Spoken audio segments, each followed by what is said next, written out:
नमस्कार।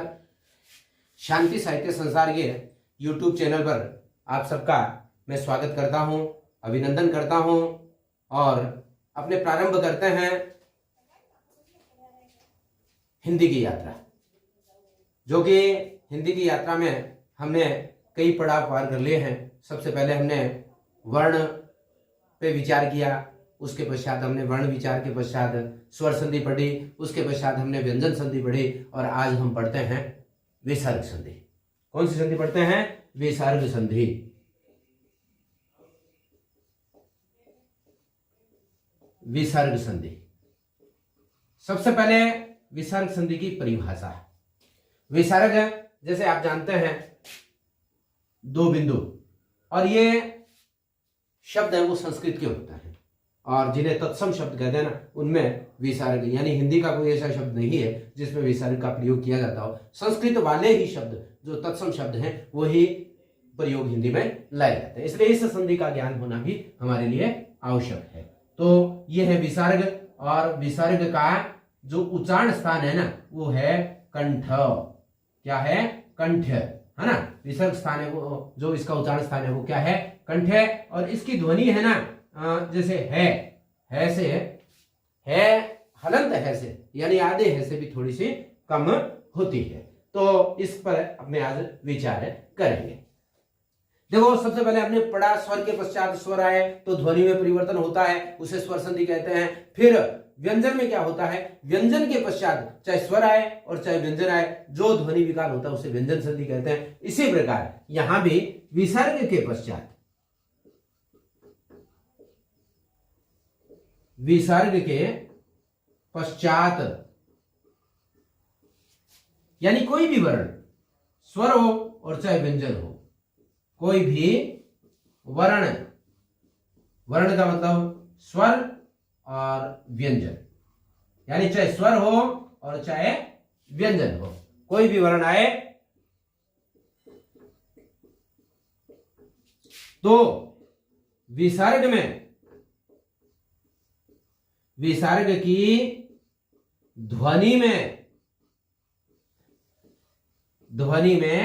विकार परिवर्तन को, विकार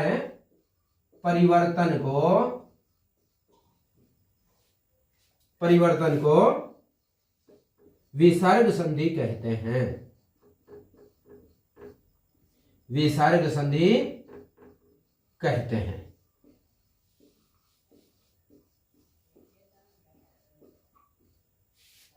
तो सीधी सी बात है, विसर्ग और विसर्ग के पश्चात कोई भी वर्ण आ जाए, स्वर या व्यंजन आ जाए, तो विसर्ग में क्या होता है? विसर्ग की ध्वनि है उसमें विकार उत्पन्न होता है, यानी विसर्ग की ध्वनि है वो बदल जाती है। तो इसे अपने क्या कहते हैं? विसर्ग संधि कहते हैं। अब विसर्ग संधि के भेद की बात करें तो ये इनकी यानी कहीं भी कोई स्पष्ट लिखा नहीं गया है कि विसर्ग के इतने भेद होते हैं। तो अपने भी यानी विसर्ग के जितने भी नियम है उन नियमों पे ही चर्चा करेंगे, और नियम भी इसके अलग अलग विद्वानों ने अलग अलग बताए हैं। तो मैंने लगभग 3 या 4 व्याकरण हैं, उनकी पुस्तकों से पढ़ करके आपके लिए एक सही तरीके से, सरल तरीके से संधि करने का प्रयास किया है। आप ठीक तरह से पूरा वीडियो यानी प्रारंभ से लेकर के अंत तक देखेंगे तो आपको विसर्ग संधि भी समझ में आ जाएगी। तो अपने विसर्ग संधि का, विसर्ग संधि उसका नियम नंबर 1, नियम 1, और नियम 1 का मतलब क्या हुआ? देखें, भी है यानी विसर्ग हो एह के पश्चात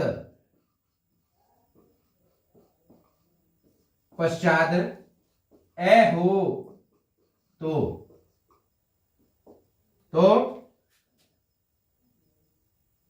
ए हो तो विसर्ग, यानी ए हो तो एह का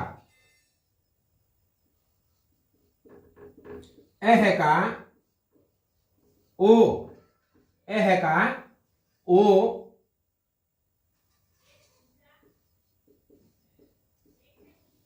बन जाता है। ठीक है, एह का तो क्या बन जाएगा? ओ बन जाएगा। और बाद वाले शब्द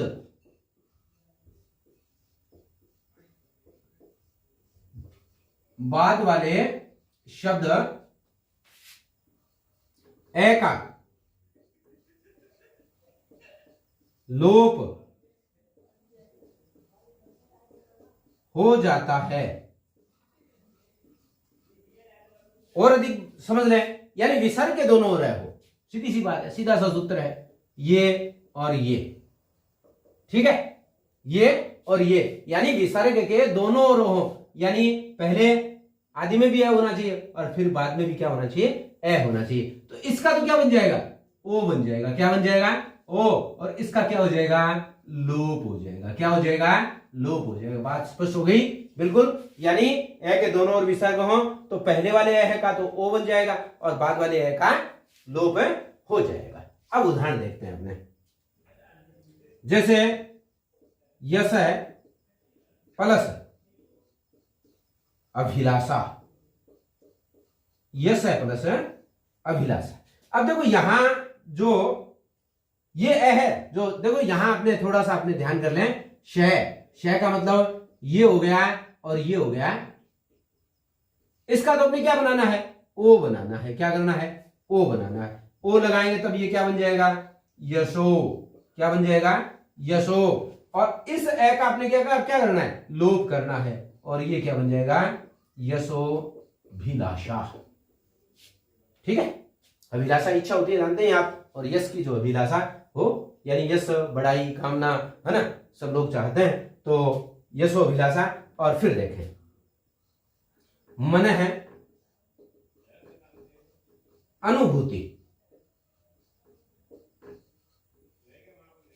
तो क्या हो जाएगा, पहले वाले ए का तो क्या करेंगे, ओ, है ना, और बाद वाले ए का क्या करेंगे, लोप, मनोनुभूति।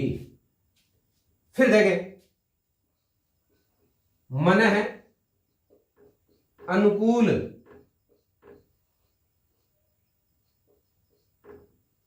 मन है अनुकूल, क्या हो जाएगा, पहले तो अपने क्या करेंगे, ओ, यानी पहले वाले ए का ओ और आगे वाले का ए का लोप, मनो अनुकूल। ठीक है, अब देखो एक दो उदाहरण अपने और देखते हैं, बिल्कुल इस बात को अपने स्पष्ट करेंगे, कहीं अपने दिक्कत नहीं आए, ठीक है ना। एक दो उदाहरण और देखते हैं, जैसे मन है अभिराम, क्या हो जाएगा, देखो पहले तो ओ की मात्रा है ना, फिर ए का लोप, फिर देखो से अहम, क्या हो जाएगा, सोहम। तो बिल्कुल समझ आ गई बात, बिल्कुल सरल सी बात है, कहीं कोई दिक्कत नहीं होनी चाहिए। यानी ए है और प्लस ए है, तो क्या करेंगे, पहले वाले ए का तो क्या बनाएंगे, ओ, और इसका क्या करेंगे, लोप। क्या करेंगे, लोप, सीधी सी संधि है। और ये था अपना नंबर 1, रूल नंबर 1, ठीक है ना। क्या था, रूल नंबर 1, नियम 1, ठीक है ना। क्या था, नियम 1। अब नियम नंबर 2 देखते हैं अपने, नियम नंबर 2, नियम 2, नियम 2 देखें, एह के पश्चात, एह के पश्चात घोष वर्ण हो। घोष मैंने पहले आपको बताए थे, फिर भी अपने एक बार इनको रिपीट कर लेते हैं। क्या होता है, देखो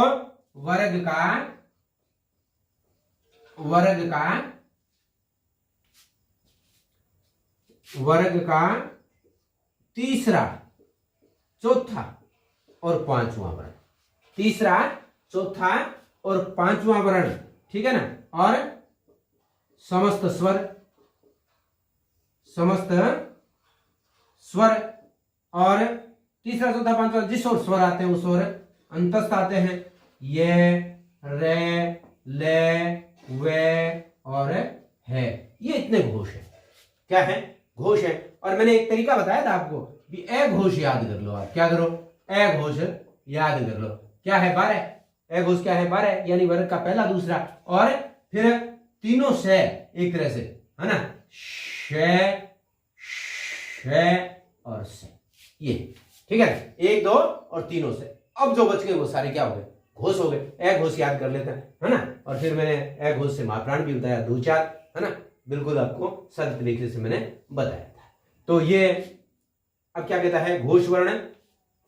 घोष वर्ण हो तो, घोष वर्ण हो तो एह का ओ बन जाता है। एह का ओ बन जाता है।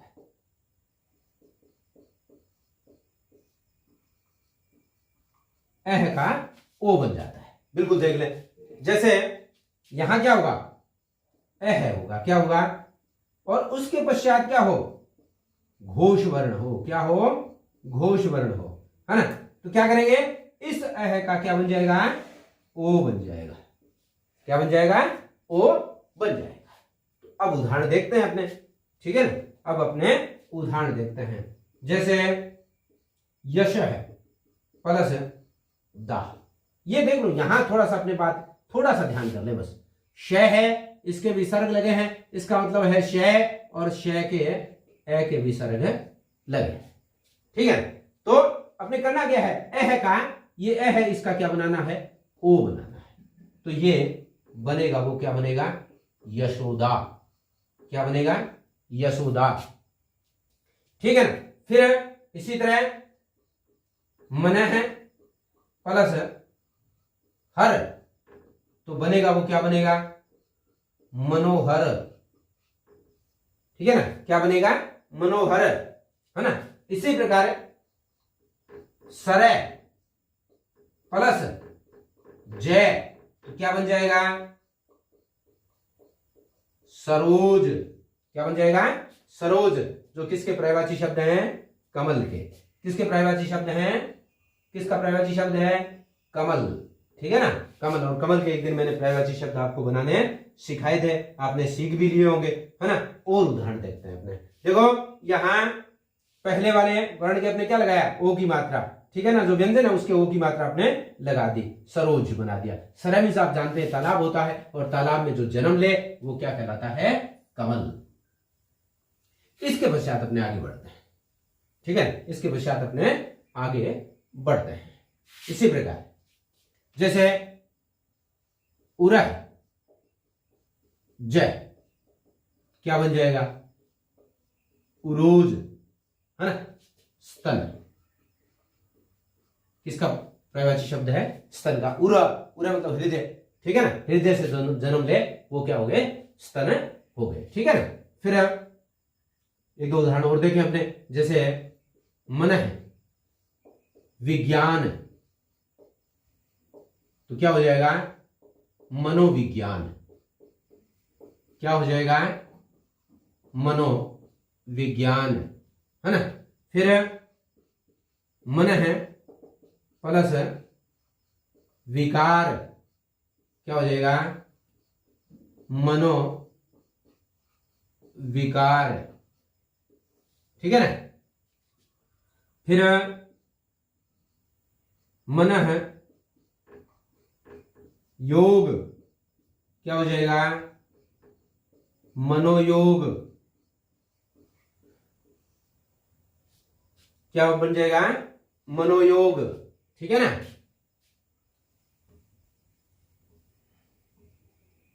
फिर देखें मन है जय, क्या बन जाएगा? मनोज, क्या बन जाएगा? मनोज, ठीक है ना। मनोज है वो किसका पर्यायवाची शब्द है? कामदेव का। किसका है? कामदेव का। और भी पर्यायवाची शब्द कामदेव के, मदन, पुष्प धनवा,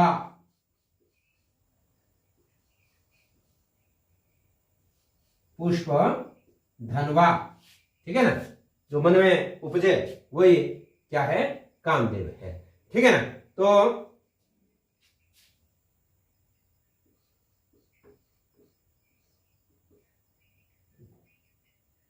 देखें, सरय प्लस वर क्या बन जाएगा, सरोवर, है ना। और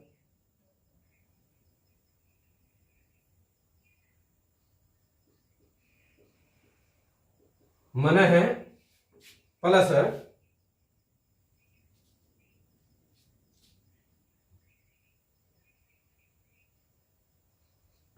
वर, तो मनोवर बन जाएगा। ठीक है ना। तो ये थी आप आज की अपनी संधि। ये संधि थी विसर्ग, और विसर्ग का आपने पहला और दूसरा नियम किया। दूसरा नियम क्या है, बिल्कुल सरल सी बात है, क्या हो, ए हो, और उसके पश्चात क्या हो, घोष वर्ण हो। क्या हो, घोष वर्ण। और घोष वर्ण मैंने आपको बता दिए, वर्ग का तीसरा चौथा पांचवा, एक आगे सारे स्वर, वर्ग का तीसरा चौथा पांचवा, और ये रे ले वे और है, ये इतने जो हैं वर्ण वो हो, यानी घोष वर्ण हो, तो इसका क्या बनता है, ओ बनता है। इसका क्या बनता है, ओ बनता है। ये बिल्कुल सरल सा है। दो नियम हमने पढ़े। पहला नियम पढ़ा, यानी विसर्ग के दोनों ओर, विसर्ग के दोनों ओर क्या हो, ए हो, तो पहले वाले का तो ओ बन जाएगा, और बाद वाला ए उसका लोप हो जाएगा। दूसरे में क्या है, दूसरे में ए है, और उसके पश्चात है घोष वर्ण। और घोष वर्ण में क्या होते हैं, स्वर, और वर्ग का तीसरा चौथा पांचवा, ये रे ले वे और है। तो यहां सिर्फ अपने ये देखना है, ए का ओ बन जाता है, ए का ओ बन जाता है। तो ये थी आज की अपनी विसर्ग संधि। तो लगातार आप मेरे साथ बने रहिए, लगातार आप मुझे प्रोत्साहित कर रहे हैं, लगातार सब्सक्राइबर भी बढ़ रहे हैं, और लगातार लाइक्स बढ़ रहे हैं, कमेंट्स बढ़ रहे हैं, लगातार आप सब लोग मेरा सहयोग कर रहे हैं। इसके लिए आप सब लोगों का धन्यवाद। लगातार मेरे YouTube चैनल शांति साहित्य संसार से आप पढ़ते रहिए। यानी लॉकडाउन का समय है, घर बैठे मोबाइल से आप बहुत अच्छे तरीके से हिंदी सीख सकते हैं। तो सीखने का क्रम जारी रखें, लगातार सीखते रहें, और सीखना ही जीवन है, और सीखना बंद कर देना वो क्या है, एक मौत के समान है। लगातार सीखते रहेंगे तो एक ऐसा शिखर आएगा जहां आप सब कुछ सीख करके एक विद्वता की श्रेणी में आ जाएंगे। तो लगातार आप मेरे YouTube को चैनल को देखते रहिए, और मेरे साथ मनस्वी मंगल पारिक लगातार बना रहता है, इसके लिए इसका धन्यवाद। और भी साथी और मेरे विद्यार्थी हैं वो लगातार मेरे YouTube चैनल को देख रहे हैं, आगे से आगे सब्सक्राइबर भी बढ़ा रहे हैं। तो आप मेरी जो विषय वस्तु है इसको लगातार लाइक करें, कमेंट्स करें, सब्सक्राइब करें, और शेयर भी करें, और अपने स्टेटस पे भी लगाएं। इन्हीं शब्दों के साथ मैं अपनी वाणी को विराम देता हूँ। जय हिंद, जय भारत।